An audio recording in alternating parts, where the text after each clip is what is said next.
নমস্কাৰ সকলোকে মোৰ চেনেললৈ স্বাগতম জনাইছোঁ।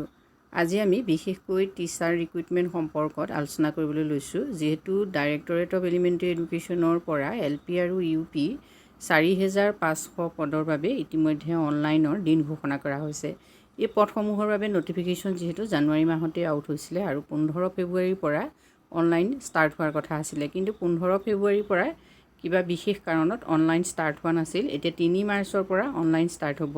যিসকলে ইতিমধ্যে আসাম টেট বা টেট এক্সাম পাছ কৰি আছে সেইসকলে এই পদসমূহৰ বাবে আবেদন কৰিব পাৰিব। পদসমূহৰ বাবে আবেদনৰ যোগ্যতা কি, লাষ্ট ডেট কেতিয়া হয়, সম্পূৰ্ণ তথ্যখিনি তোমালোকে জানিব পাৰিবা আজি ভিডিঅ'টোৰ জৰিয়তে।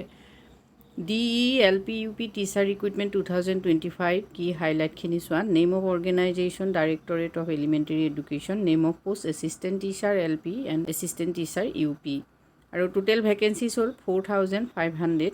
Job location Assam, apply mode online, online start date 3 March 2025, last date হ'ল 31 মাৰ্চ 2025। LPৰ বাবে পদ আছে 2900 আৰু UPৰ বাবে পদ আছে 1600। 18 বছৰৰ পৰা 40 বছৰৰ ভিতৰত হ'লে এই পদসমূহৰ বাবে আবেদন কৰিব পাৰিবা। ইয়াতে এজ ৰিলেক্সেশ্যন থাকিব। এক্স ছাৰ্ভিচমেনৰ বাবে 2 বছৰ, OBC MOBC কেণ্ডিডেটৰ বাবে থাকিব 3 বছৰ আৰু SC ST প্লেইন ST হিলছৰ বাবে থাকিব 5 বছৰ আৰু PWD কেণ্ডিডেটৰ বাবে থাকিব 10 বছৰ। স্মল ফেমিলি নৰ্মছ ইয়াত চোৱা হ'ব, অৰ্থাৎ যিসকলে আবেদন কৰিব তেওঁলোক বিবাহিত, তেতিয়াহ'লে তেওঁলোকৰ 2টাতকৈ অধিক সন্তান থাকিব নোৱাৰিব।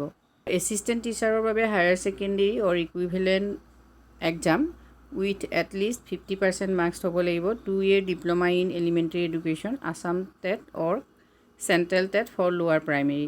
আৰু নেক্সট আহিলে ফৰ এছিষ্টেণ্ট টিচাৰ UPৰ বাবে হায়াৰ ছেকেণ্ডেৰী বা ইকুইভেলেণ্ট এক্সাম আৰু graduation from a recognised university, 2 year diploma in elementary education or bachelor of education অৰ্থাৎ BEd, Assam TET or central TET for upper primary. Science টিচাৰৰ বাবে কি qualification লাগিব? Higher secondary pass হ'ব লাগিব, BSc from a recognised university হ'ব লাগিব, 2 years diploma থাকিব লাগিব, নহ'লে BEd থাকিব লাগিব, নহ'লে Assam TET or central TET থাকিব লাগিব। হিন্দী টিচাৰৰ বাবে এডুকেশ্যনেল কোৱালিফিকেশ্যন হ'ব higher secondary, graduation with Hindi as a subject from recognise university, 2 year diploma in elementary education বা BEd ডিগ্ৰী আৰু আসাম টেট বা চেণ্ট্ৰেল টেট থাকিব লাগিব। যদি তোমালোকে এই পদসমূহৰ বাবে আবেদন কৰিব বিচাৰা তেতিয়াহ'লে ডাইৰেক্টৰেট অফ এলিমেণ্টাৰী এডুকেশ্যনৰ যিটো ৱেব পৰ্টেল আছে, অৰ্থাৎ ৰিক্ৰুটমেণ্ট যিটো পৰ্টেল, সেই পৰ্টেলত গৈ তোমালোকে আবেদন কৰিব পাৰিবা।